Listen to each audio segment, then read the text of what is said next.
I thought I was a sick kid who got lucky. Then I found my mother's diary. She made me sick for 15 years, for attention. True off my chest. I'm writing this because I need to put it somewhere. I need it to exist outside my head, because keeping it inside is slowly driving me insane. I apologize in advance for the length, but I've been carrying this for 3 weeks now, and I don't know what else to do. I'm 28 years old.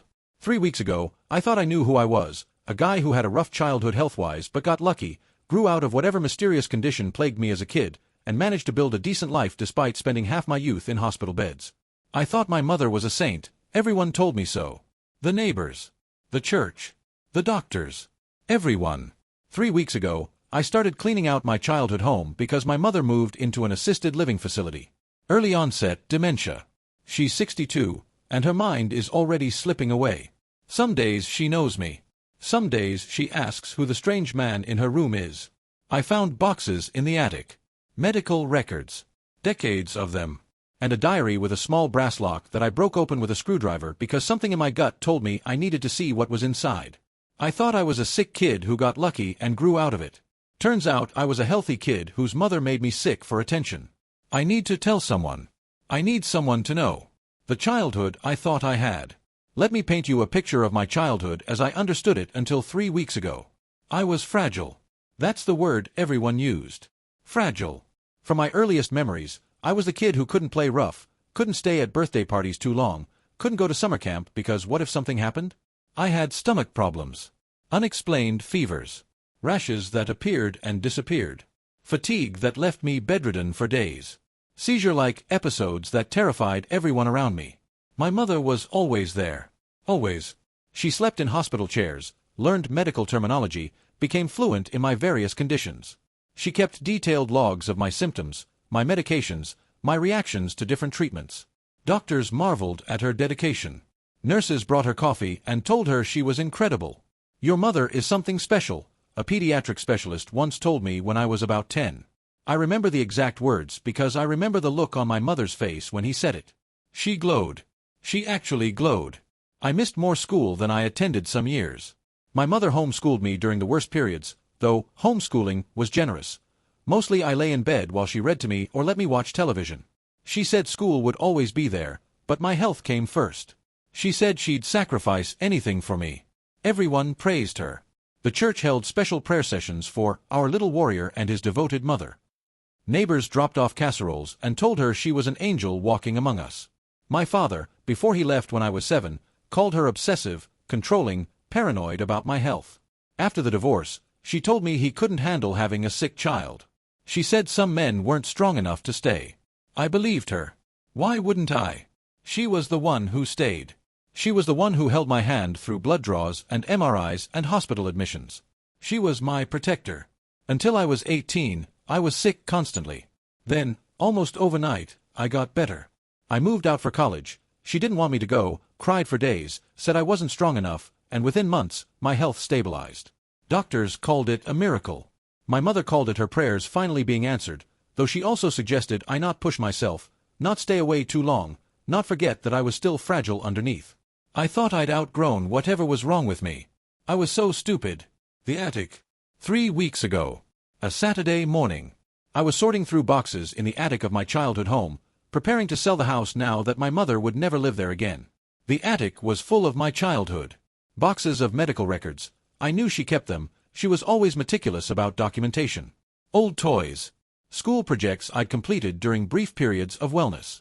Photo albums filled with pictures of me looking pale and thin, usually in hospital beds or doctor's offices, my mother always at my side with that particular expression I now recognize as something other than worry.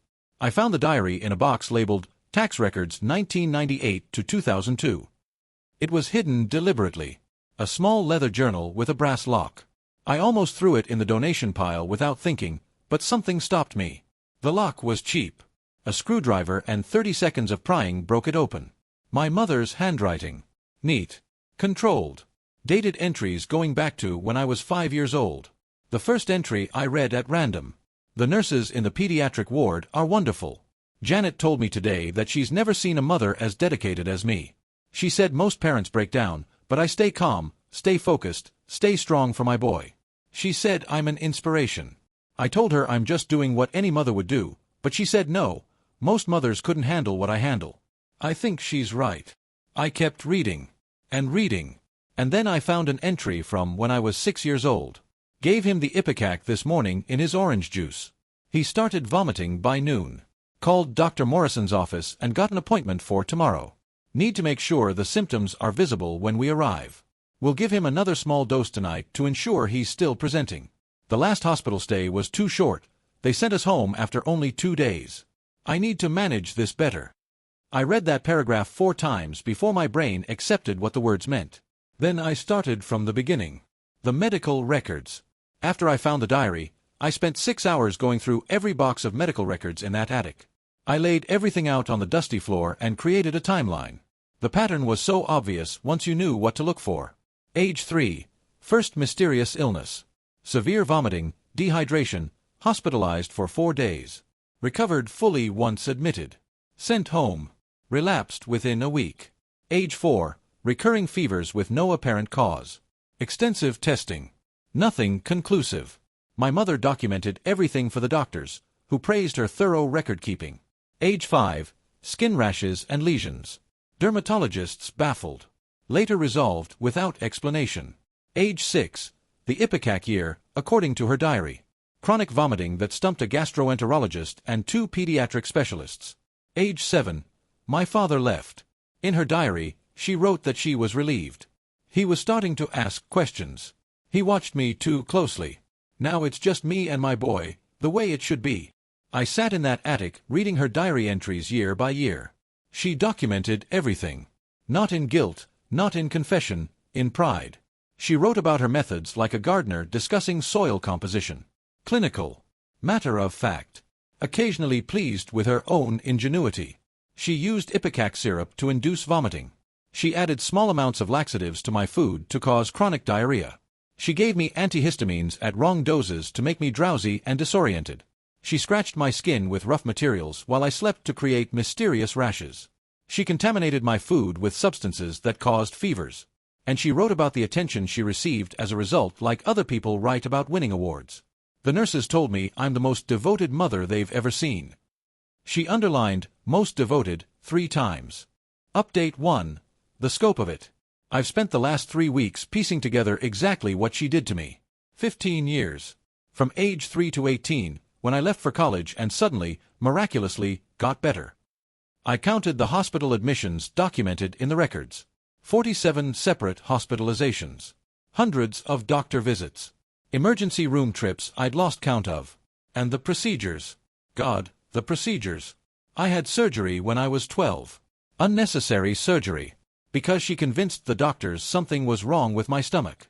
I have a scar on my stomach from her need for attention. I traced that scar last night while reading her diary entry about it. Surgery scheduled for Thursday. Dr. Winters says it's exploratory. They're not sure what they're looking for, but the symptoms I've described have him concerned enough to go in. The church is organizing a meal train for us. Sister Margaret is making her famous lasagna. Everyone is so worried about my brave little soldier. I told them we're in God's hands now. She made me sick so doctors would cut me open, and she wrote about lasagna. I had a central line placed when I was 8 because I was chronically dehydrated and needed 4 fluids regularly. She put a permanent tube in my chest because it made her look more devoted, carrying her sick child's medical equipment everywhere she went. I was exposed to X-rays, CT scans, MRIs, radiation, contrast dyes, sedation, all of it unnecessary. I was given medications for conditions I didn't have. I was poked and prodded by doctors who were trying to help a sick child, never knowing they were just actors in my mother's theater. 15 years. My entire childhood. Manufactured. I've started making a list of every doctor who saw me, every hospital that admitted me. I don't know what I'm going to do with it yet. Part of me wants them to know. Part of me knows it wasn't their fault. She fooled everyone. She was that good. I was that good a prop. Update 2. The diary entries. I've read the entire diary now. Multiple times. I keep returning to certain entries like picking at a wound. She wrote about feeling invisible when I was healthy. He's been well for almost 3 weeks now. Too long. People have stopped asking about him. Pastor Williams didn't mention us in the prayer requests on Sunday. I feel like I'm disappearing. Like I don't exist unless he needs me. Started reducing his food portions today. Hunger makes children weak, and weakness can look like illness if you know how to present it. She wrote about feeling special when I was sick. Back in the hospital. Pediatric ward again. Our regular room wasn't available, but the nurses made sure we got a good one. Janet hugged me when she saw us. Back again, she said, and I could see the sympathy in her eyes, the respect. She knows what I go through. She sees my sacrifice. I am not invisible here. Here, I am the most important person in the room. She documented her techniques with disturbing precision. The key is consistency without pattern. Same symptoms too often makes doctors suspicious. I rotate, stomach, then skin, then fatigue, then neurological. Keep them guessing. Keep them testing. The more tests they run, the more serious they think it is, the more they admire my strength. She wrote about close calls with disturbing calmness. Dr. Patterson asked me today if I ever felt overwhelmed. Asked if I needed support. I could tell she was probing. Maybe someone said something. I cried. Told her I barely sleep, barely eat, all I do is care for my boy. She felt terrible for asking. Apologized. Told me I was doing an amazing job. I thanked her and said I was just being a mother. The guilt on her face was delicious. She actually wrote, delicious. I vomited after reading that entry. My body rejected the words like it rejected all those substances she fed me for 15 years. Update 3. Trying to understand. I've been trying to understand why. Not to forgive, I don't think I can ever forgive, but to comprehend. How does someone do this to their child? I researched Munchausen syndrome by proxy. It's called factitious disorder imposed on another now, but the old name is more widely known. The statistics are terrifying. It can go on for years without detection. The mortality rate for victims is significant. Many survivors have permanent health damage from unnecessary medical interventions. I'm lucky to be alive. Some kids don't survive their mother's need for attention. My mother's diary offers glimpses into her psychology, though nothing excuses what she did. She grew up invisible. Her parents were alcoholics who barely noticed her existence. She raised herself, essentially. In her diary, she wrote about her childhood only once. My mother never once took me to a doctor. I was sick constantly as a child, probably from malnutrition, probably from neglect, and no one cared. No one noticed. I swore when I had children, I would be different. I would be present. I would be seen as the mother I deserved but never had. My child would never be neglected. Everyone would see how devoted I am. She became a devoted mother by making her child need devotion. She became visible by making me invisible, by reducing me to a collection of symptoms and hospital bans and concerned frowns from medical professionals. Everyone praised her. The church. The neighbors. The doctors. Poor woman, caring for such a sick child. She was the hero of her own story. I was just the prop. I want to hate her simply. Cleanly. I want her to be a monster I can despise without complication. But she was also the woman who sang to me during blood draws. She was the hand I held during MRIs. She was the voice that soothed me through procedures that terrified me, procedures she caused, but she soothed me through them nonetheless. Is that love? Can you love someone and systematically poison them? I don't know. I don't think I'll ever know. Update 4. The confrontation dilemma. She has dementia now. She looks at me and sometimes doesn't know who I am. How do I confront someone who can't remember what they did? I visited her 2 days after I found the diary. I had to see her. I had to look at her face knowing what I now knew. She was having a bad day. She didn't recognize me. She called me the nice young man and asked if I was there to check her blood pressure. I sat with her for an hour while she talked about people I didn't know, maybe characters from her childhood, maybe invented entirely. At one point she started crying and said she missed her little boy, said he used to need her so much but now he never visits. I was sitting right there. Her little boy, right in front of her. And she couldn't see me. Is that justice? Is that karma? She spent 15 years making me sick so people would see her, and now she's disappearing into her own mind, becoming invisible in the exact way she always feared. Her worst nightmare, realized. But it doesn't feel like justice. It feels like I'm being robbed of something. Confrontation, closure, acknowledgement. I want her to know what I know. I want her to see the diary in my hands. I want her to explain, to justify, to beg forgiveness that I won't give, to cry and confess and acknowledge that she destroyed my childhood for attention. I want her to be lucid enough to understand that I know. But she's not. She won't be. The dementia is progressive. The mother who hurt me is already gone, replaced by this confused woman who sometimes remembers a son she misses. A therapist I've started seeing said something that destroyed me: you might never get closure from her. You'll have to find a way to close this chapter yourself, without her participation. I don't know how to do that. Update 5. The decision. Last week I visited her again. She was having a good day, the best I'd seen in months. She recognized me immediately when I walked in. Her face lit up. "My brave little soldier," she said. The same words she always used. "Come sit with your mother." I sat beside her bed. She looked old and small and confused, even on her good day. She held my hand with papery fingers. "You were such a sick little boy," she said, unprompted. "Do you remember? Always in the hospital. Always fighting. But you were so brave. My brave little soldier." I looked at her face. I searched for something: guilt, awareness, anything that suggested she understood what she'd done. But there was nothing. Just a mother reminiscing about caring for her sick child. Just pride in her devotion. She still sees me as the sick child she created. Even now, with her mind failing, she's editing history. She's remembering herself as the hero. "You almost died once," she continued. "Did I ever tell you? You were 7. The doctors didn't think you'd make it. But I prayed. I stayed by your bed day and night. I didn't eat, didn't sleep. And you pulled through. Because God knew I couldn't lose you." I remember that hospital stay. I've read her diary entry about it. She put something in my food that caused my kidneys to struggle. She wrote that she pushed too hard that time, that she was more careful after. She almost killed me, and she prayed for God to save me, and she remembers it as a miracle. I didn't confront her. What's the point? Instead, I said, "I know you did everything you could, Mom." She smiled. "That's all a mother can do." I stayed for another hour.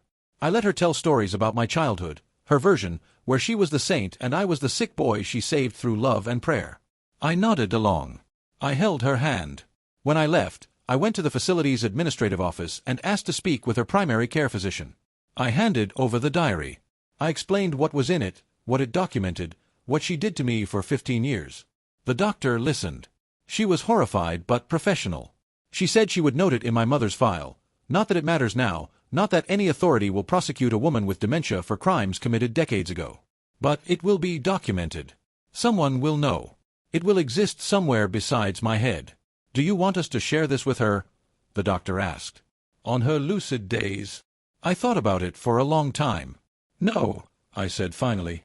"What good would it do?" The aftermath. It's been 3 weeks since I found the diary. I feel like I've lived 3 years. I've started therapy. I'll probably be in therapy for a long time. My therapist specializes in complex trauma and has experience with Munchausen by proxy survivors. I didn't know there were enough of us to warrant specialization, but apparently there are. She told me something that helped, a little. Your experience was real. Your suffering was real. The fact that it was manufactured doesn't make it less real. You were a child who was sick and scared and in pain, and those memories are valid. You just have a different understanding now of why it happened. I'm trying to hold on to that. I was a real child. My pain was real. The fact that my mother caused it doesn't erase the reality of what I went through. But it changes everything else. Every memory I have is contaminated now. Every moment of tenderness from my mother is suspect. Every time she held me while I cried from pain, she was holding me through pain she caused. Every time she advocated for me with doctors, she was advocating for a fiction she created. Every time she told me she loved me, she was loving not me but what I represented, a vehicle for her to be seen, admired, pitied, praised. Was any of it real? Did she love me at all, or just love what I gave her? I don't know. I'll never know. She can't tell me, and even if she could I trust her answer? What I've lost. I keep making lists of what she took from me. It helps, somehow, to enumerate it. She took my childhood. I should have been playing sports, going to birthday parties, having sleepovers. Instead I was hospitalized, tested, medicated, operated on. She took my health, ironically. My body bears the scars of her devotion. The surgical scar on my stomach. The port site on my chest that still shows a faint mark. The cumulative effect of years of unnecessary medications and procedures. She took my father. I've started to wonder about the divorce differently now. He said she was obsessive, controlling. He asked too many questions. She wrote that she was relieved when he left. Did he suspect something? Did he leave because he couldn't stop her? I've tried to find him, but he remarried, moved away, started a new family. He never contacted me after the divorce. Did she prevent that? Another question I'll never answer. She took my trust. How do I trust anyone now? How do I believe that anyone loves me for me and not for what I can give them? My girlfriend doesn't understand why I've been distant lately. I haven't told her yet. I don't know how. She took my history. Every story I've ever told about my childhood is wrong. Every identity I built as the kid who was always sick is a lie. I don't know who I am if I'm not that person. She took my closure. She gets to fade into dementia without ever facing what she did. She gets to die believing she was a saint. The nurses at her facility probably tell her she was a wonderful mother. I'm sure she tells them about her sick son, about how she sacrificed everything. She's still getting the attention, even now. The final entry. The last entry in her diary was from the week before she was diagnosed with dementia, about a year ago. I didn't find this entry until my third reading, near the end of the book. He called today. My son. He sounds good, healthy, happy. He has a girlfriend now. He's doing well at work. He doesn't need me anymore. He hasn't needed me in years. The doctors finally figured out what was wrong, everyone says. He finally outgrew whatever plagued him.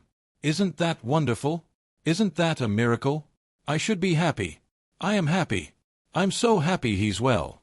I did everything I could for him. I gave everything. But sometimes I miss it. Is that terrible? I miss when he needed me. I miss when people understood what I sacrificed. I miss being seen. Now I'm just an old woman whose son rarely calls. Now I'm invisible again. I did everything for him. Everything. And now I'm nothing. She wrote that a year ago. One final entry before her mind started failing. She missed it. She missed making me sick. She missed the attention. And she felt sorry for herself because I got healthy and stopped needing her. That's who my mother is. That's who she always was. Where I go from here. I don't know how to end this. There's no satisfying conclusion, no justice served, no confrontation where I get to say my piece and watch her crumble under the weight of her guilt. She has dementia. She'll never understand what she did. She'll never apologize. She'll die believing she was the most devoted mother in the world, and some part of me will always wonder if, in her twisted way, she believed it too. All I have is the truth. And the knowledge that my entire childhood was a lie. I'm seeing a therapist. I'm going to look into support groups for survivors of medical child abuse. I'm going to try to build a life that isn't defined by what she did to me, though I don't know yet what that life looks like. I'm not going to tell her what I know. What's the point? She can't understand. She can't apologize. She can't give me back the 15 years she stole. All confrontation would do is make me feel briefly powerful over a confused old woman who doesn't remember what she did. That's not justice. That's just cruelty to a different vulnerable person than I was. So I'll carry this. I'll live with it. I'll try to heal from something I didn't even know wounded me until 3 weeks ago. And I'll never call her devoted again. Edit. For everyone asking, no, I'm not pursuing legal action. The statute of limitations has passed. She has dementia. Even if I could get a prosecutor interested, what would be the point? She can't stand trial. She can't understand the charges. She can't be punished in any meaningful way.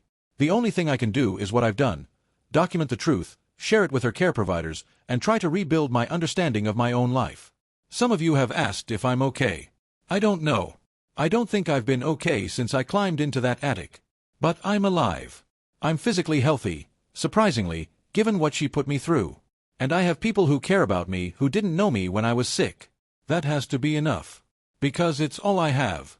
Thank you for reading. If anyone else has experienced something similar, I'd welcome hearing from you.